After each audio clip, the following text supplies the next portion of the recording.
Here we go. Looks good. Part, so I just got it. Yep. Perfect.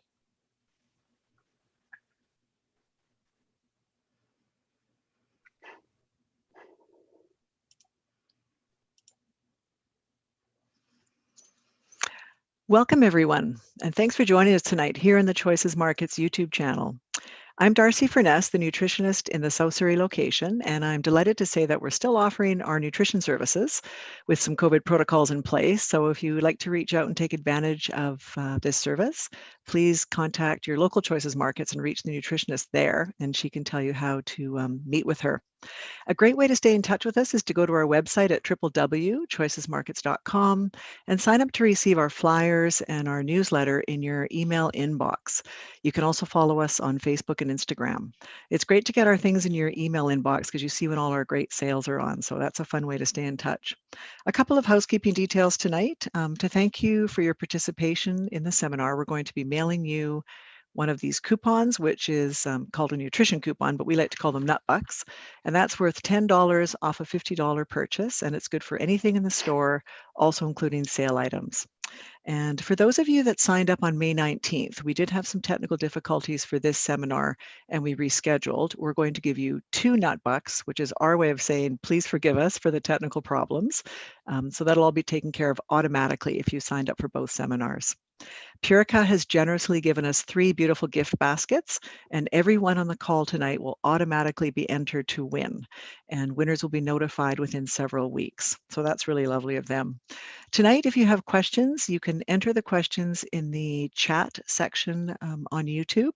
And to do that, you'll need to have signed into your own YouTube account. And at the end of the seminar, I'll be passing questions to Jason to be answered, and I'll pop back in just to close. Don't worry if you haven't got a YouTube account. You can direct any questions to Jason via his website at purica.com, and his staff will make sure that he gets those questions.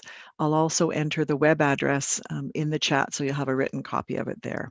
And now that we're live streaming to YouTube, you can come back and see the presentation anytime you want to, which makes it really, really great. Tonight, I'm delighted to introduce Jason Watkin, who's the co-founder, CEO, and chief formulator of PURICA. Jason's going to walk us through mindfulness and the newest connections discovered between stress, immunity, and the gut-brain axis. He's a passionate speaker trained in pathophysiology, pharmacology, nutrition, and traditional Chinese medicine. He's also completed formal studies in meditative yogic practices in the Indo-Tibetan tradition. His intent is to share modern and ancient wisdom to get at the root of what makes us unwell, and he'll offer solutions for how we can recover. So let's get started. I'm going to mute myself and take my video off, and I'm going to leave you all in Jason's capable hands. So thank you and enjoy the seminar. Jason, over to you. Thank you very much. Much appreciated. So normally this type of presentation would be done in an audience where you can kind of get feedback to see if people are really driving with what's going on. This is kind of a multifaceted look at health through utilizing mindfulness as a core. So I want to explain mindfulness and the deeper layers of mindfulness according to different traditions, but also get into a little bit of the neurochemistry, neurophysiology of what is actually happening according to science in the brain when you're in a state that is based on mindfulness, which is also tied to the parasympathetic or rest, digest, and heal mode. So that's when your immune system's strong, you can digest things well, you heal well, you feel better, you're more relaxed, you're more clear-headed, more open-minded, things like that. And I'm going to give you a little bit of that, as opposed to what a lot of us are in a lot of the time, which is the non-mindful or mindless state, or basically when the mind is caught up in things. I'm going to use certain analogies that they use in China, India, and Tibet, which I think make things easier to understand because you can relate to these on a day-to-day basis, and maybe it'll help you to practice mindfulness more effectively. And then I'm going to talk about certain things you can take. I'm going to focus on supplements today, obviously, because we're working with Choices here and doing it is certain things you can take to help you to practice mindfulness. So before I start, again, I'll start with a little bit of the neurochemistry and what is stress versus non-stress or mindless caught mind versus mindful. But what I really want to do is to show you when you are stressed. I kind of lost my train of thought there because I'm figuring out how I'm going to present this. Anyways, let's get right started into it. So the neurochemistry of this first is when you are in a stressed mode, you're engaging a more primitive area of your brain inside called the amygdala. And that is associated with kind of an alarm bell response.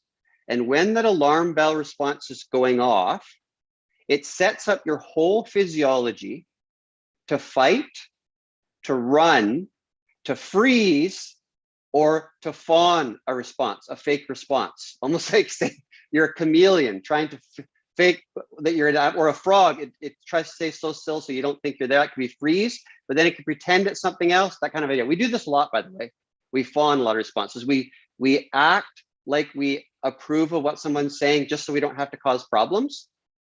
But this sets up a stress physiology, which again is mostly associated with the fight or flight. So it's trying to ramp blood flow to your muscles, pump your heart faster, get sugar shooting up in your system, and focus on your senses, anything that can sense a potential danger. So that's stress. We're in a lot of time. And even we're not necessarily running for our lives. That's almost never, unless it's a car accident almost ready to happen, things like that. What we are doing though, is we're having lesser forms of the fight response or the anger response, which generally I get more interactive, but irritation, frustration, impatience, judgment, anything that has a little bit of an edge to it, that is technically an anger or fight response. So you think about this, how often we're in this. I generally get into this kind of presentation. I'll do it quicker on this one, but you think about how often that's happening. That is inducing the stress response, which is the amygdala.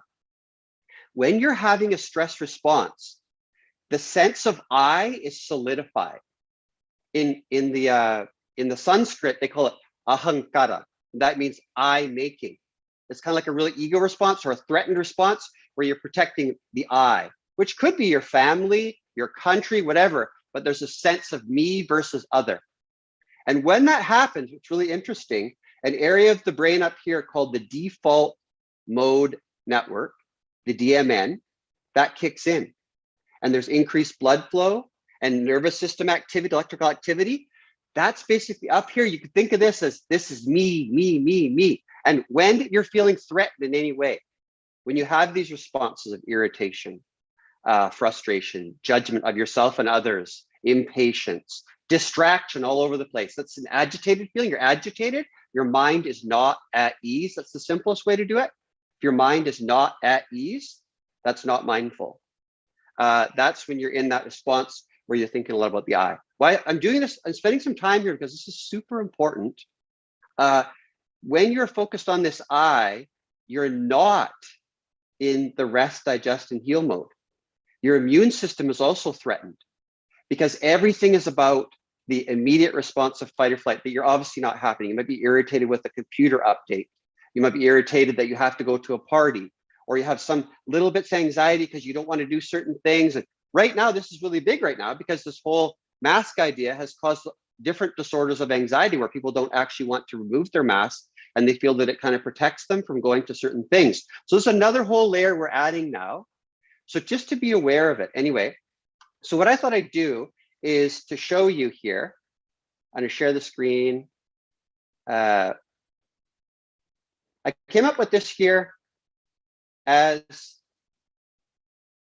a form of looking at what is mind disturbed or a non-mindful state versus mind at ease. So mind in dis-ease or disturbed, this is the stress response. So to touch base from a mindfulness perspective, I'm going to get into the experiential part of this in a little bit. Right now, we're covering a conceptual, what's going on. Then I want to talk about how to sort of fall into this mindful state. The word in Sanskrit is smriti. In Tibetan, it's drempa. And those words mean to recollect more or to remember or to be full and collected in mind. So you can get an idea, it means non-distracted. So mindfulness at this level is when you're non-distracted, you're right present. And to touch base with this, it means in life, if your perceptions, your ability to see, hear, smell, taste, touch, and even bare thoughts, those bare perceptions are clear in and of themselves. But we tend to live in our conceptual mind in likes and dislikes and confusion. Like, for instance, we want to hold on to things that we have or that we want to get. So if we have a thought or we see something, we're already judging it and thinking about, does it work with me? Do I want it? Do I want to hold on to it? Or we feel averse to it. We dislike it. We want to get rid of it from ourselves, or we don't want anything new to that. So it's either grab on tight and cling, or push away, or you're like completely, I don't know, I'm stunned. That's in the Buddhist terminology, they talk about it's ignorance or delusion, confusion, and then attachment and aversion. And then everything else comes from that. Jealousy and even fear is tied into that, and impatience and doubt, and all these things that we get caught up in are kind of like three root things. So when we're tied in this response, like I said, this default mode network, that's this mind disturbed. And I want to touch on this quickly, is the next one. So look at this and see what you think. These are some of the words, if you look at, these are kind of pairs. So instinct, in this case, I'm going to use instinct and intuition. Instinct is what you do habitually when you feel under threat. So in the case of the fight response, like I said, it's irritation, tension, agitation, distraction, all those types of things, judgment. Those are the dis-ease response, or it could be a fear response. And that's about anxiety and fear itself, or worry. You're worrying about things that might come. And even feeling regrets and all these different things, they're all making you in a state where you're not at ease. And so you're thrown into the stress reaction. Whereas intuition is more when you're really calm. If you can think of something that you love, and you've been in a state where you love what you're doing, and time just doesn't even mean anything, like 4 hours could go by and it feels like 3 seconds. That is a state that is very conducive to healing, to new memory formation, to solution-oriented problems without any effort. Things are starting to come together in your system. It's very interesting because some of the different methods that the shamans used, for instance, using things like ayahuasca, iboga, bufo, high dose psilocybin, magic mushrooms, or amanita, things like this, under supervision, is they actually inhibit blood flow and activity in the default mode network. They actually decrease that activity and the amygdala, your stress centers, and pull the blood flow to, it's called, or the prefrontal cortex, associated with coordinated thinking and solution-oriented processes, and being more stable, confident, and then the lateral frontal gyrus. So these little gyrus are little, things within the sides of the brain here that are associated with empathy. So when you have, that happens when the shamans take you through these things, but it also happens with advanced meditators focused on mindfulness or non-distraction, opening up. These areas of the brain fire off. They've done this through a magnetic resonating, things like that. So what does that mean? Well, it means your mind is in a state, when you know how to get to this, a state that is conducive to emotional intelligence and intuition, intuitive thinking. So things just come out of the blue, out of nowhere. Whereas instinct is very much guttural and it's about protection, and your mind gets really narrow and you don't listen to anything else. When you're stressed, you can see it when somebody else is stressed around you. They won't listen to any logic because your body and your mind, your speech and everything gets tied into a habitual reaction, and you're totally clouded by it. The Tibetans would say you're literally living with your head in the clouds and you can't see things properly and you feel overwhelmed. Whereas clouds are fleeting, going back and forth. But when you're in a stress response, everything seems like it's going to last forever. It's right here, right now, and you're protective. Whereas normally the clouds will dissipate and there's the blue sky. So they say blue sky mind is mind at ease, mindfulness, parasympathetic state in the scientific way of speaking. And that's the prefrontal cortex and lateral frontal gyrus. There's other areas of the brain, obviously, but these two areas have been studied, and you're emotionally, more emotionally intelligent. In other words, you can interact with things in a better, more skillful way for yourself and for others. And then obviously you're more at ease.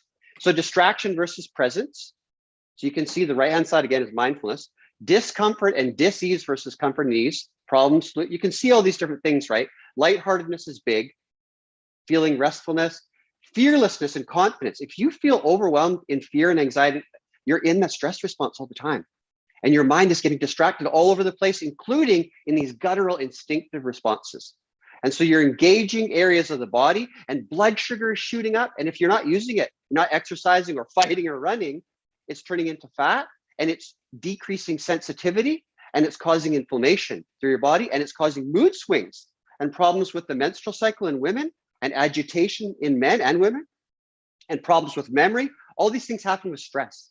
You know, when you're under stress, you don't have that open-mindedness to solve things or to even discourse properly with people. Even if you see a ton of facts suggesting that what you think is not correct at all, you tend to stick your feet in the mud and say, no way, that's all wrong. And that's stress response. So that's this feeling overwhelmed, and then you get into protective mode. And we're wired for connection. And yet when we're caught in the stress and anxiety mode, or PTSD or things like that, our whole body and mind becomes wired for protection. And when we're wired for protection, it's very difficult to connect.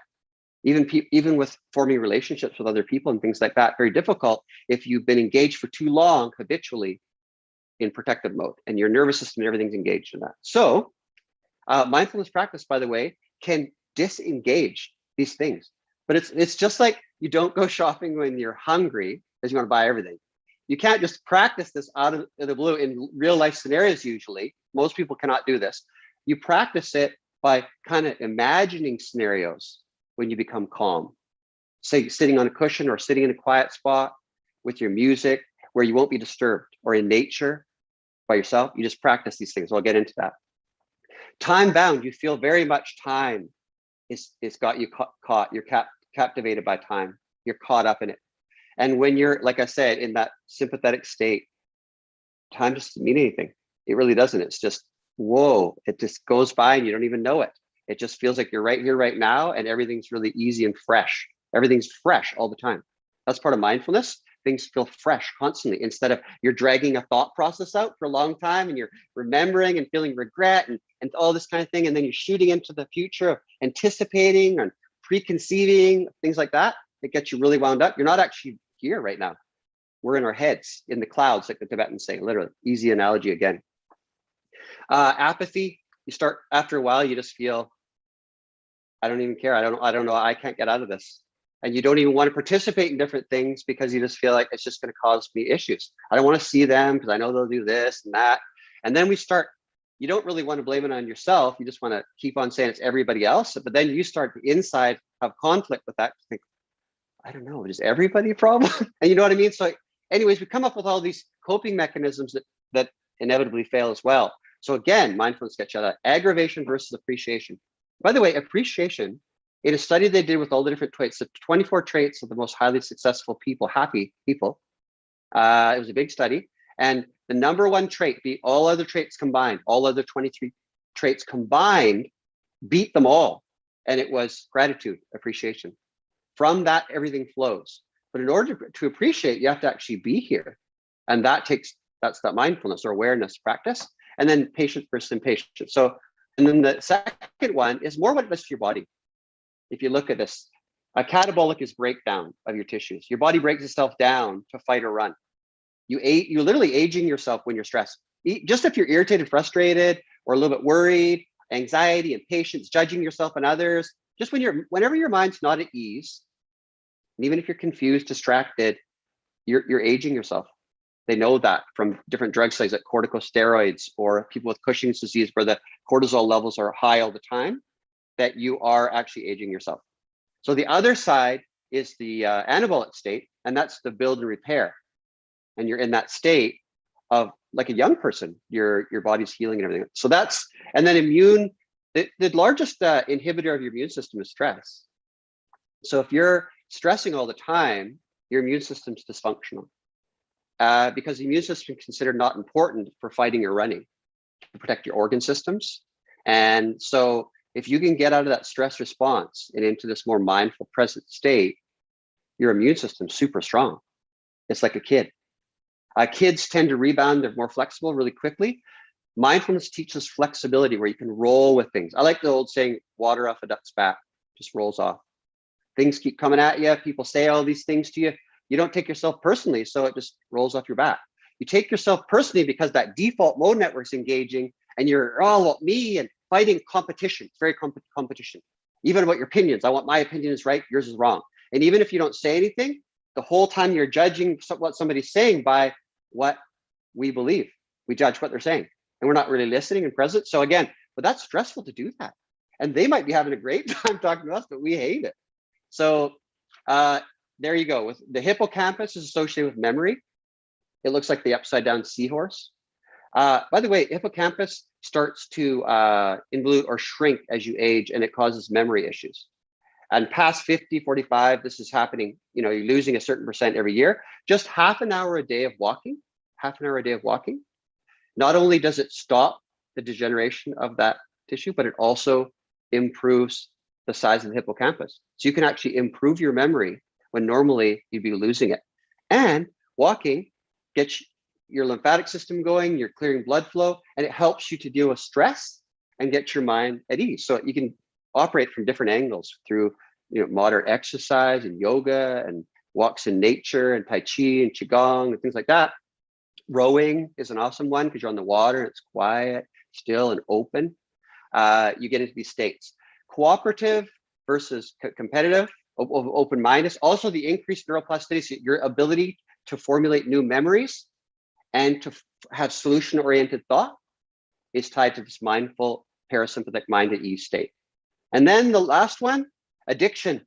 I think the largest issue with addiction, the underlying feature, obviously there's a ton of things, but one thing that seems to be consistent is a feeling of disconnection and protection. Like I said, you become wired to protect yourself against the world and to basically really feel separated from other, and there's the me.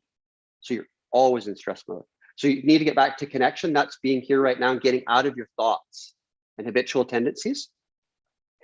So again, what I want to do now is get more into it. So that's kind of like the physiological state. This affects your gut because your gut is heavily innervated. And when you're in this instinctive response, your gut is active. And the type of microbes, the microbiome that live in your gut are affected by your stress response. And your production of sugars and everything that you're doing in your body affects those microbes. And it changes the environment in your gut. It changes the nervous system. When you do that, even your gut microbiome becomes wired and connected to this stress response. So everything is interdependent in your body. They start producing compounds when they're hungry, kind of, that go into your body. And then you start craving what they want, which is typically sugar and bad food.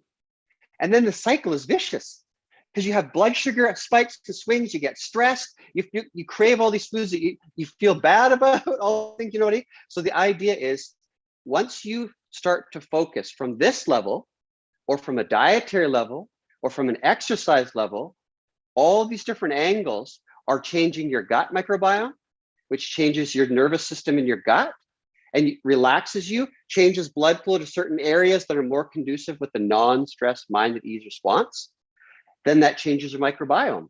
So you can take probiotics and things like that too, of microbiome species that are more conducive to produce things in your body that help you produce serotonin, other neurotransmitters that help you feel more elevated in mood. Rather than taking drugs, you can just do it through mindfulness and supplementation.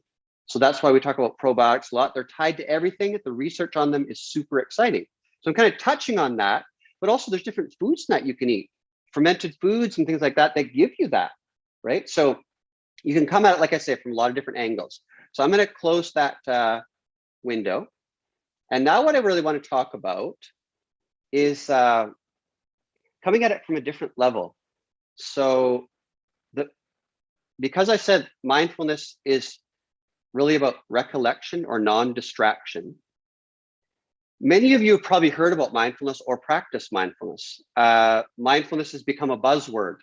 A lot of it from the Indo-Tibetan perspective, from my teachers, Kimball Sultan Gyaltsen Rinpoche and Dzogchen Ponlop Rinpoche, and then my Chan teacher, who was Master Sheng Yan, is that the idea of this superficial kind of mindfulness that fits in with everything, it's more about concentrating. That's good, but to end there, that's not what it was meant for. That's more of a focus on calm, because everybody feels like we need more calm because we're so agitated and our minds are so tense and we're always distracted and we can't get focused, especially with those devices. We're everywhere. We can find distraction wherever we want to not think about or to not focus on the mind. So there's different layers of mindfulness. And the first layer of mindfulness is when your head is always caught in the clouds and you're always in these thoughts and feelings and everything, you're tied in those, that you feel like that's you. You've identified with that. Your body included has, the way you speak, everything is tied into that. What you crave, what you want to get rid of, it's tied to us identifying with the clouds. So the idea of mindfulness is to get more and more acquainted with the blue sky mind, the vast, wide open blue sky mind, which is super clear, super calm, and well, basically blowing your mind. So the idea is mindfulness has these different levels. One would be focused or concentrated mind. So you go from scattered, distracted, and scattered mind, which is most of us are living that all the time. It's habitual reactions. We don't even know it because everybody seems to be doing it. And these devices are making us even more so. Then you go to focused mind or concentrated, one-pointed mind. If you haven't felt this before, and all you have to do is practice, when you start to practice mindfulness, I would use the breath or some type of visual cue. And like I said, be on your own. Start with almost no amount of time, just maybe a couple minutes, even up to 5 minutes. Do that at the start. Otherwise, sometimes you can get overwhelmed because if you start to relax and focus on the in-breath and out-breath, the idea of mindfulness is not to add more thoughts. It's to be right here with the thought. So you don't want to add judgment of the thought. Like for instance, you don't want to cling to a thought as good. You don't want to reject it as bad. So you've got to get rid of clinging and fear and hope and fear and stuff like that. And all you're doing is you're allowing thoughts to come up. This is difficult because in life, we try to change everything all the time. We're always doing it. We're not generally happy with the moment. We're living in our thoughts.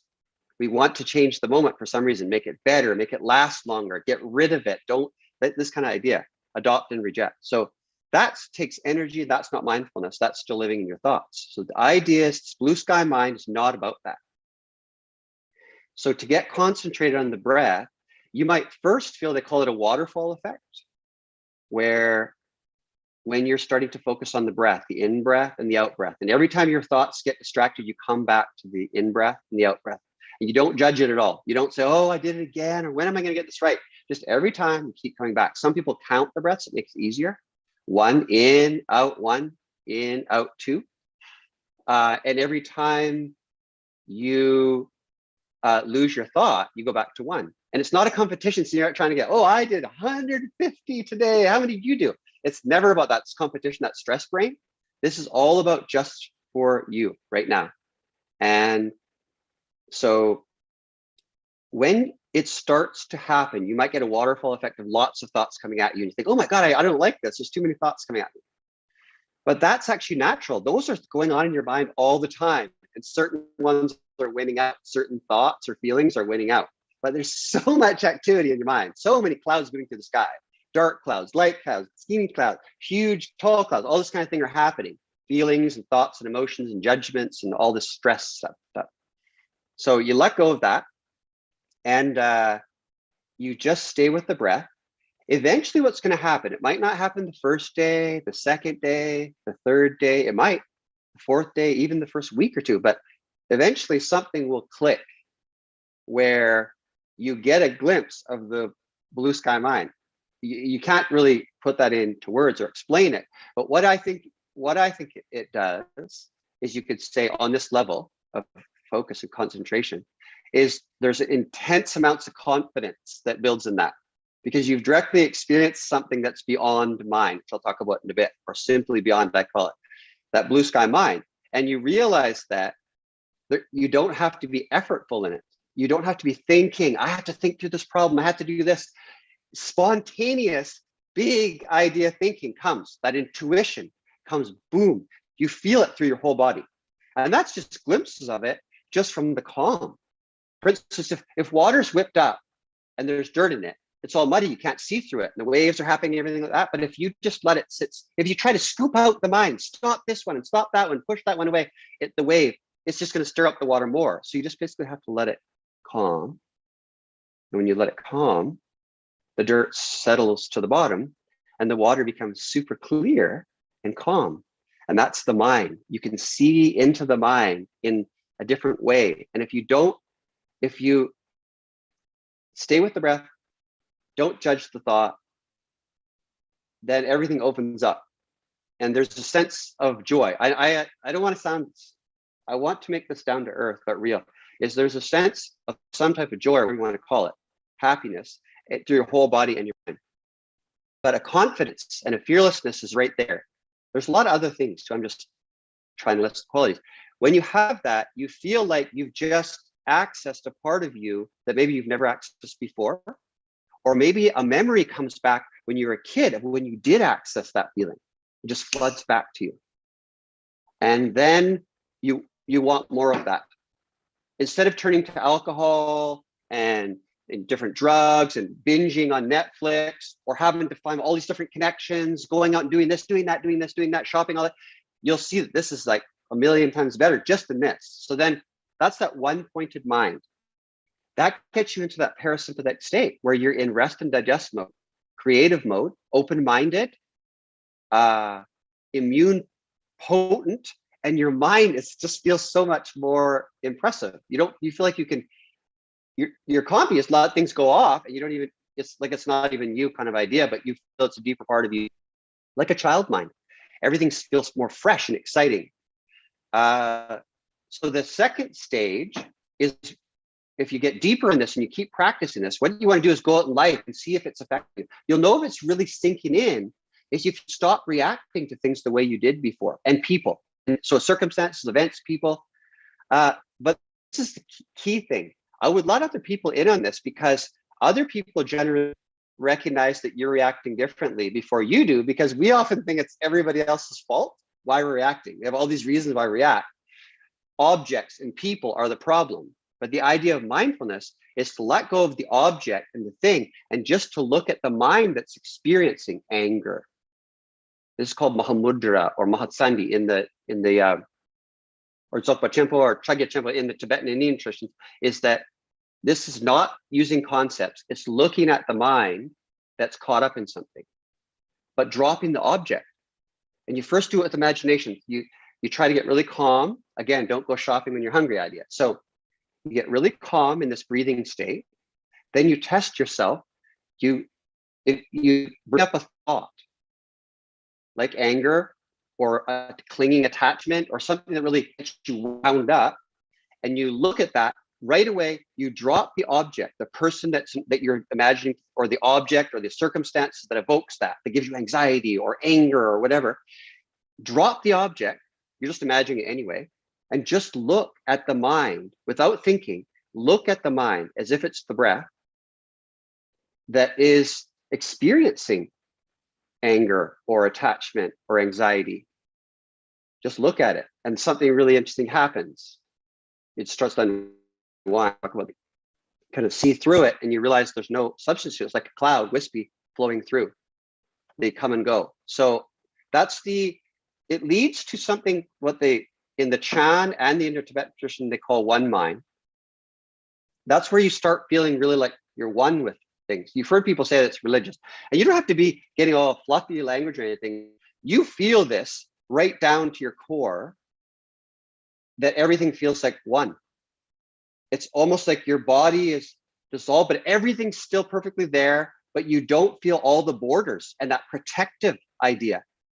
You feel connected, open, but your mind is way more clear and you feel way lighter. Body, mind, everything, speech, everything. You don't feel like you'd want to even attack or feel angry or need things. You just feel appreciative. That's this appreciation really coming, these two stages. After that, in the traditions, when you go into the deeper parts of the Indo-Tibetan tradition and Chan, which is the original Zen, you go beyond that mind even about thinking and concepts and discrimination, and you're just fully immersed in that blue sky mind idea, crystal clear waters kind of idea. So it's using effort to become effortless. It's like riding a bike. It literally is like riding a bike. You start with effort. You have to think about the pedals. You have to think about balance, everything. And then it becomes so natural. And then you start tricking, doing hills and all this stuff, and you're going crazy on the bike. And then you could take years and years and years off it. Say you were totally caught up in your life with mindfulness. You lost it all. And you're in it. Oh my God, I lost everything. But then you can sit again and it can flood back to you immediately, just like riding a bike. So once you get it, it's in you. The more you do it, it starts to unravel all the protective and habituated responses that are right down in your body. Sometimes you go to a massage therapist or some type of body therapy, and you have emotional responses just from them working on part of your body. Because yeah, you're tied in the body, and your gut is really tied in. That's why probiotics are essential. And areas of your brain, unlocking areas of your brain and getting out of other areas that put you in that cloudy mind. So I'm just trying to get you inspired about mindfulness. I'm very inspired. But you can be literally getting super excited and then the very next moment, totally calm. And that's hard to do if you're living in stress mode because you're whipped up in the waves or the cloud. Your head's in the clouds, you can't. So you're right there. You can dwell on these thinking and feeling forever, and you get right round up, you get mad at other people, affect the whole room when your head's in the clouds. But if you can get out of it like that, that's when you know mindfulness is working. You're not actually addicted to it. You can just let things happen and don't get so judgmental of yourself. Let them happen. And eventually they start, a lot of these things that agitated you and caused you all this tension go away, and you get more and more in that parasympathetic state. So in the Indo-Tibetan tradition, sometimes they call this great natural peace. I sometimes do a poem, I won't do it tonight.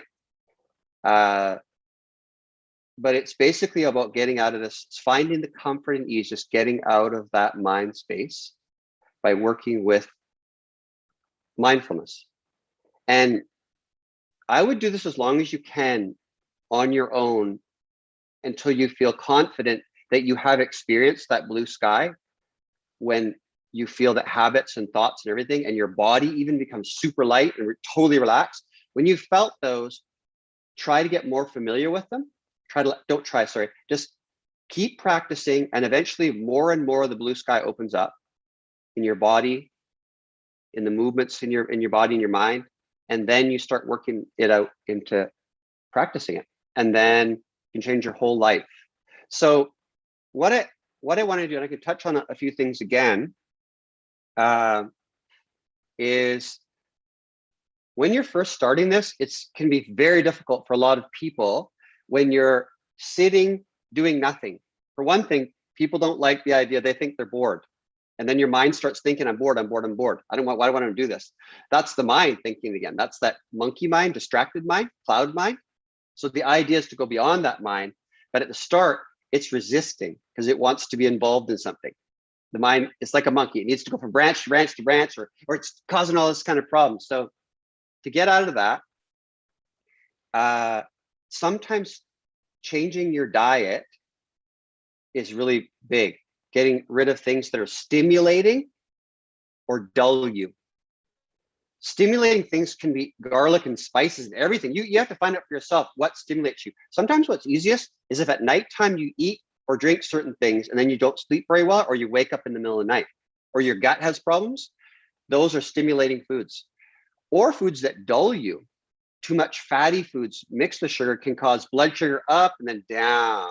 So diet is a huge thing, but I think sometimes easier, start going for a walk, and you can work with the breath while you're walking, especially if you're doing it by yourself. You don't have to think about talking with other people.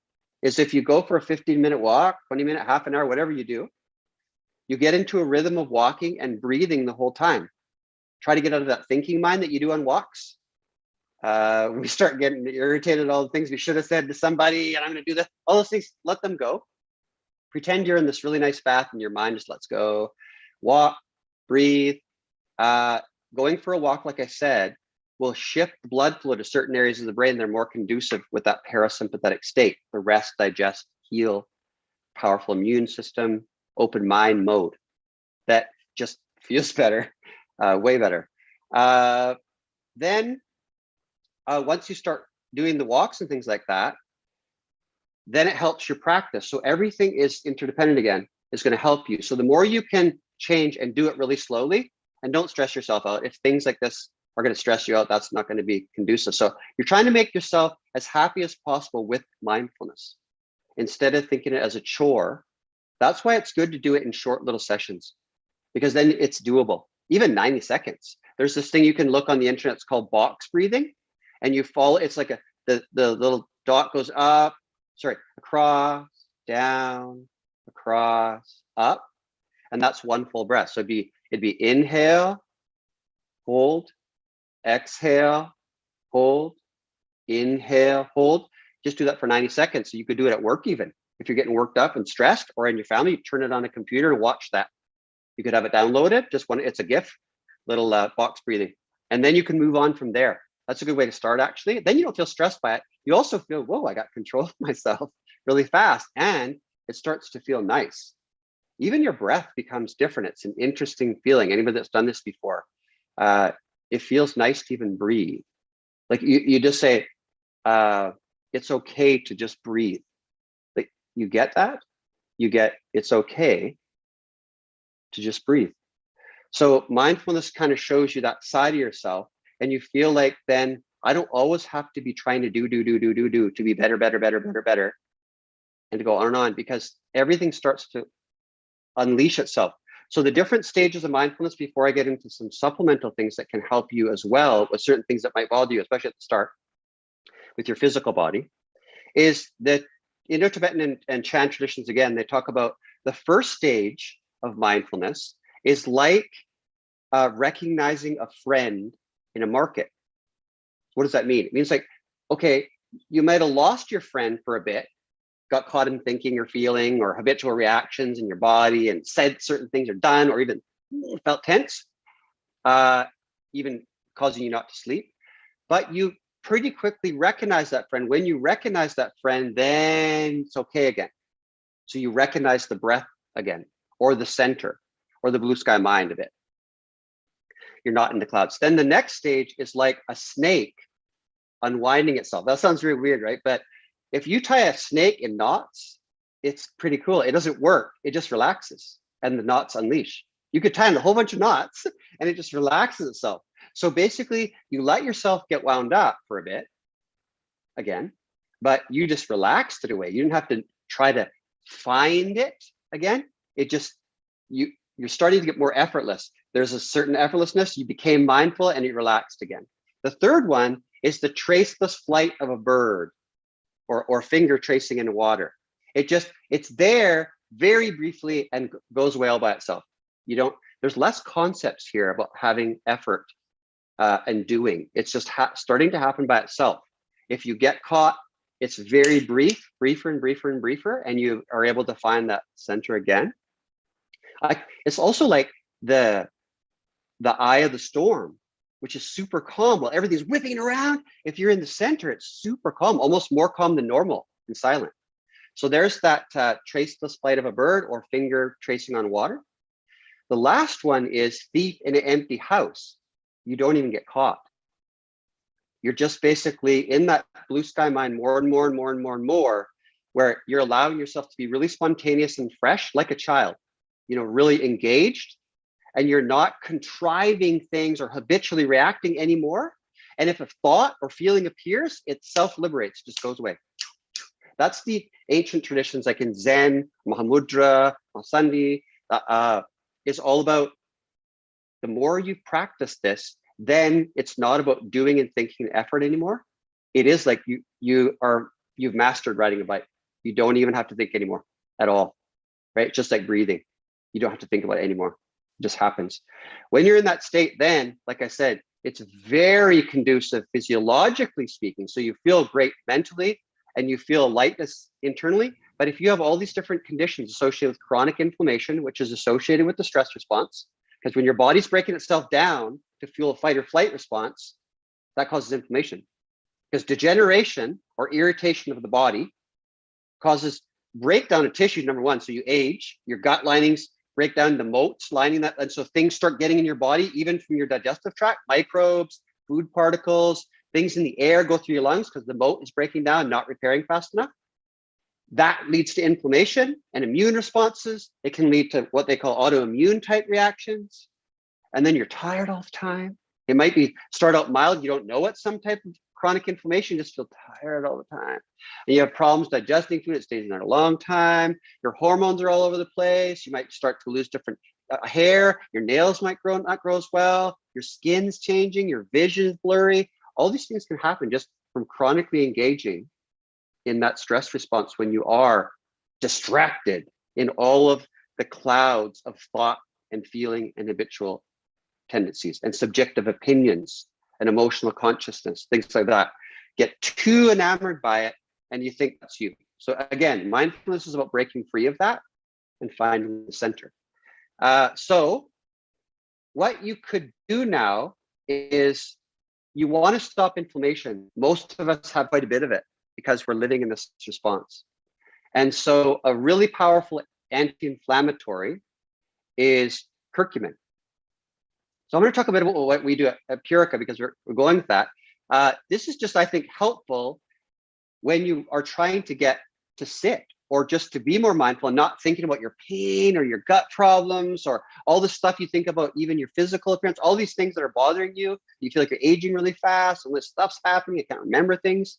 So curcumin is the most powerful thing I think they know out there for an anti-inflammatory. Just a little lesson on curcumin is the spice turmeric was used in shamanistic traditions in the Far East, as well as in Tibetan medicine. Tibetan medicine is based on the Buddhist tradition and the Burren tradition, the shamanic tradition.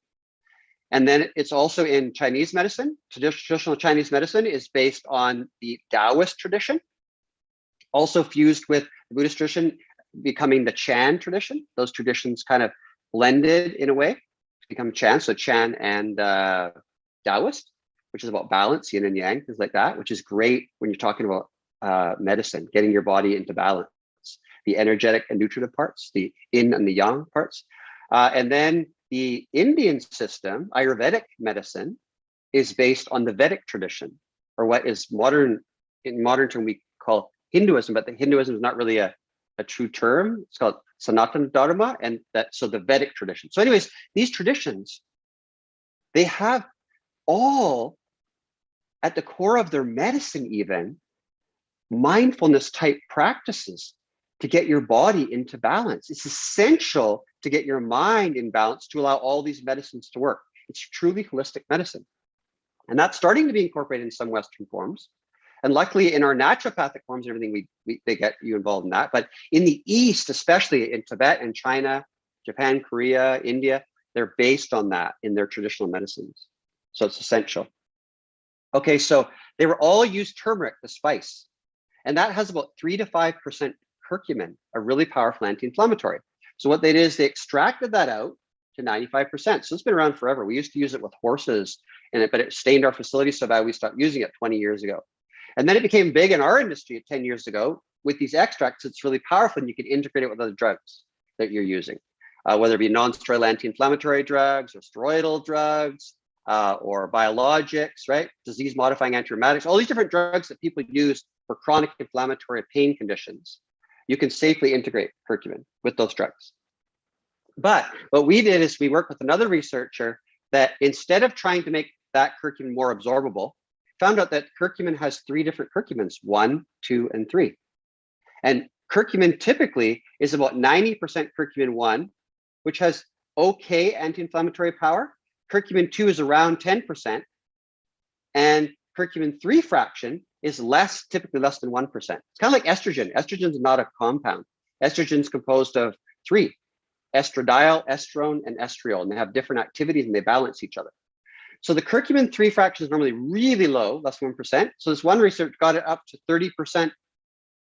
So basically anywhere from 30 to 60 times stronger. And they found out the anti-inflammatory power goes up over 10 times. So you're getting really powerful anti-inflammatory power, but it also has activity in your brain with inflammation, which is huge when you're doing some type of mindful practice, because inflammation in the brain not only causes things like with dementia and Alzheimer's and Parkinson's, all these different things, but it also it causes irritation and distraction, obviously, because it's interfering with neural connections and everything else. So if you can reduce inflammation all over your body, it's going to help with your mindfulness practice in your body, but also in your mind. So I think this is huge.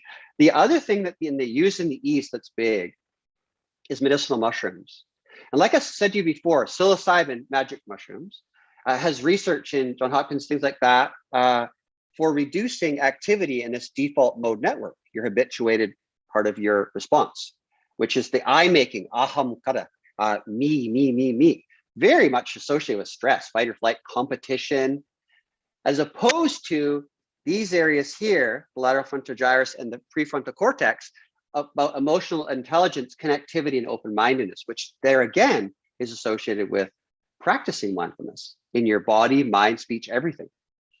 So when you can, that does that in even just one dose, and it can change people's lives. They've tracked it forever, just 1 or 2 doses with it, you working with a doctor or a shaman, and a year later, they're following them. It's changed their whole life. They feel happier. They feel more connected to people, to the world, everything.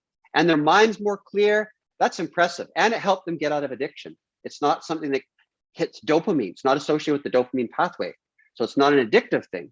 But anyway, instead of doing that, I think mindfulness practice, same idea. And mushrooms that are not as powerful at inducing that rapid, almost Zen, hit the guy on the back of the head response to blow your mind, instead a more gradual way. And that's the medicinal mushrooms that you've heard of. One is big right now, is lion's mane, also called different names in other cultures. But that one increases nerve growth factor, is associated with improved mental clarity for a whole bunch of different conditions, decreased degenerative action on the brain and the gut, because it's tied to the innervation of the gut as well, and your heart, because there's a lot of ganglion, and heart has powerful activity, has a field around it that can be measured up to 1 meter away each side. So who knows what's happening really again there. If you affect the nervous system of the heart, it's the first one that generally reacts, by the way, to your environment. Then the heart stimulates areas of the brain, which then stimulate the gut. So when you feel it in your gut, it actually usually starts in your heart. You can control that by controlling your breathing. So if you have a habitual response that you feel is in your gut, it's because that's the last place you felt. But when they actually measured the responses that happened before and after, it starts in the heart. Well, if you can control your breath, or you can look into your breath and work with your breath, don't try to control it, but breathe naturally, you can change your heart rate, your heart activity, and that changes the field around you. And nobody really knows what is happening there. When other people's heart fields are engaging, you just don't know. There's got to be research ongoing there. Is that if we're 1 meter out and somebody else is 1 meter out, you could be 6 feet away from each other and still somehow influencing each other. And animals do influence each other that way, and they pick it up because they're not in their heads thinking about stuff all the time. Like say a dog sitting on a bench beside a guy, and the guy's mind, if you looked at it, would have all these things going on when he's in the park, whereas the dog is thinking about sitting with the guy in the park. That's the idea. So maybe you want to be like a dog's brain. I don't know. But the idea is that if you can be right here, right now, medicinal mushrooms can help you to shift out of that habituated stress response, default mode network, amygdala, and the hypothalamus pituitary adrenal axis, that HPA axis. By the way, this is interesting. The HPA axis, the hypothalamus pituitary adrenal, is associated with the stress response. The HPT, hypothalamus pituitary thyroid axis, is associated with the parasympathetic state, mindfulness, things like that. So that the HPA axis is counteracting and influencing and negating the HPT, which is associated with thyroid activity. All these issues with thyroid can be just associated with you being habituated to the HPA, sympathetic, stress, caught up mind, cloudy mind. Just think of cloudy mind, mind in dis-ease. So it's all the same thing, different ways of describing it. You can say stress or anxiety, but really it's just a cloudy mind and caught up into it and then not being able to get out of it. So this practice, mindfulness, and anything that can influence it, which is why I mentioned getting out of pain with curcumin and inflammation anywhere, but mushrooms induce, and they use that. Shaolin monks use the medicinal mushrooms, have for almost 2,000 years to get out of stress and to be able to keep their minds super calm and clear so that they can participate in the martial arts with complete clarity and synchrony through the entire group. If you ever watched them, unbelievable, Shaolin in China. So they use medicinal mushrooms for that. In Tibet, the Tibetans were the ones that shared with the Chinese medicinal mushrooms, and the Chinese shared acupuncture and everything else. They cross-pollinated with their medicine. So Tibet has a real history with these mushrooms, and because they were focused on the mind, because of the Buddhist and Burn traditions. So a lot of these ancient traditions that are about balance and finding the blue sky and the center, in today's language, we would say the HPT axis, hypothalamus pituitary thyroid axis, and the parasympathetic state, and the prefrontal cortex, lateral frontal gyrus. So all these different ways in neurochemistry and physiology, right? Talking about something that's conceptual, but really you want to get past that into the more ancient ways of thinking, which is actually doing it, sitting with the breath. And then the idea of using poetic metaphors like the wide open blue, sunlit blue sky mind versus clouds, or clear, calm water versus stirred up, muddy water, that kind of idea. I think those are easier. A mind at ease versus mind in dis-ease. Just so simple. I think when you complicate things too much, then you need experts to describe what's going on. When you start talking about prostaglandins and bradykinins, leukotrienes, all these things like that, and all these organs, then you depend on somebody else to help you understand, and you still don't understand. And you might take all these different drugs and do different things, but you don't really know what's going on because it's all conceptual. That means nothing, because the world is not conceptual, nor does it depend on concepts to be here. Reality is just here, period. It doesn't need concepts. And every time that you use a concept and get caught in a thought about a thought, or a thought about a feeling, or a thought about a thought about a thought, and you tie that, you're already out of being here. So that's where we can practice these ancient traditions of mindfulness. But if you want to go really, really deep, you can go deeper and deeper and deeper. Not just like most people practice mindfulness about being more present, but still participating in that discriminating mind, but actually going beyond that, where you're simply beyond, right? I say mind, simply beyond, mind at ease, free and clear, literally free and clear. And your mind starts literally to be more effortless, and you feel it in your body, and you feel it in the way you speak. And you don't need all these cues to remember. You feel more confident to speak what you want to say, and you don't feel like you want to hurt people or cause problems.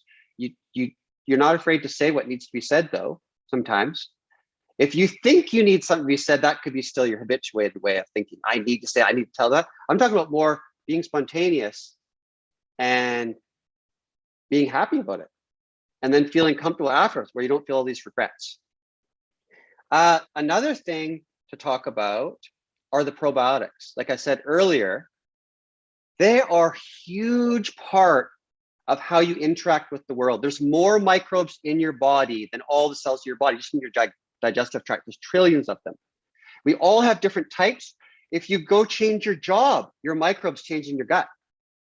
If you change your families, like you get married or you go traveling, all these things are changing according to your hanging around.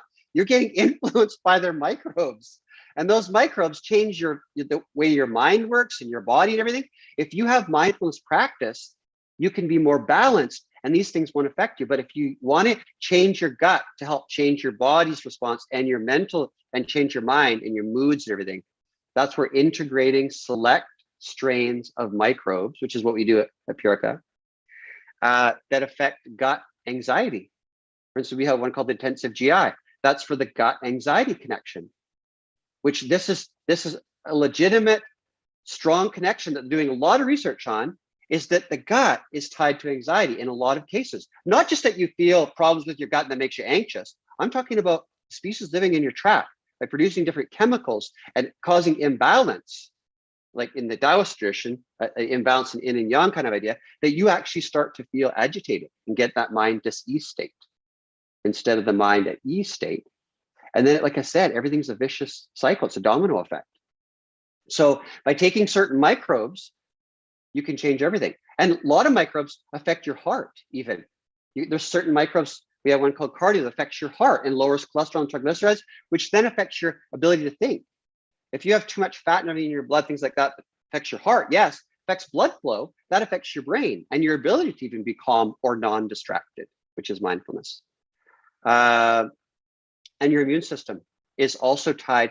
A dysfunctional immune system is huge. It's tied to stress. So you're getting stress under control with mushrooms, things like that is huge. And these mindfulness techniques, but also you can take probiotics. We have one called mature immune defense that is specifically for immune targeted parameters, but it also inhibits excess activity or cytokine storms where intracellular compounds affect the release of certain cytokines that cause inflammatory bursts. And then you have chronic inflammation, leading to things like autoimmune disease or targeted chronic inflammation that then affects old injury sites because you have inflammation, or you start developing allergies or sensitivities because you have so much inflammation, or gut problems, right? Or genitourinary tract infections, yeast infections. All these can just be to do with chronic inflammation that's breaking down your mucosal protective moats throughout your body, in your genitourinary tract, your digestive tract, your lungs, and then all these yeast problems and microbe problems and allergies and sensitivities and weakness and low energy, all can happen just from that. Because then your body's being inundated with things getting through your moat over the walls of your castle and into your bloodstream. And that's when they wreak havoc inside your castle. So the idea of mindfulness, medicinal mushrooms, probiotics, curcumin or other anti-inflammatory foods, berries, and a whole bunch of other things that have anti-inflammatory activity, and moderate exercise and stretching, things like that, they can change everything about how you interact with the world and how happy you are. And then get rid of this chronic anxiety and judgment and impatience and irritation and all these different things. So anyway, I'm just sharing that. I'm not calling myself an expert. My teachers have been amazing in the Indo-Tibetan tradition.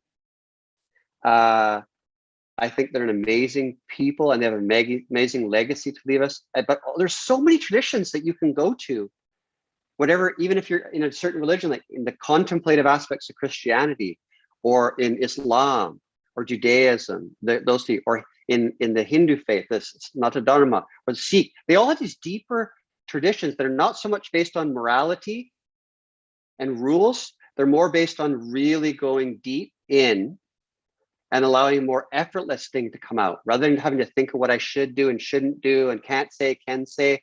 It's more effortless. You are what they're teaching. Science doesn't have a lot of that. That's why it's hard to work with science. And I'm from the sciences before. You can appreciate interdependence and biology and all these different things, but it's difficult sometimes to find that real deep connection. Unless you go out into nature, I think. You actually go out into nature and get out of your head and just sit with nature. That's another way. Really quiet by yourself and pay attention and use the breath there. Then you can connect again. I mean, I'm saying things that a lot of you probably already know. I'm just trying to tie a story because our company at PURICA, we feel like the mind and body at ease, free and clear is super important to us. And we want to share that. It's not about just producing products. It's about, we want to share that because that is huge for us. And we want to have animals feel the same way. So that's why we have huge product production for animals and working with animals. The same idea is just appreciate the independence, feel grateful, but also to see if you can connect, engage in that blue sky mind, because it's really, I can't even say enough about it, sorry. So I think that's about it for me. So maybe we should turn back, and if there's any questions or anything, I hope that I covered enough. We have a product called Immune 7 and Complete 360. Those are mushroom products and adaptogens that are specifically for this whole idea of getting into that different state and building strong immune system through that. But everything can change. So everything else you eat or do can change by integrating the Complete 360 or the Immune 7, which has won the Best Immune Award in Canada 2 years in a row. And the Complete 360 is based on the same, but even more based on getting you out of stress as well. It's my favorite product for our whole company.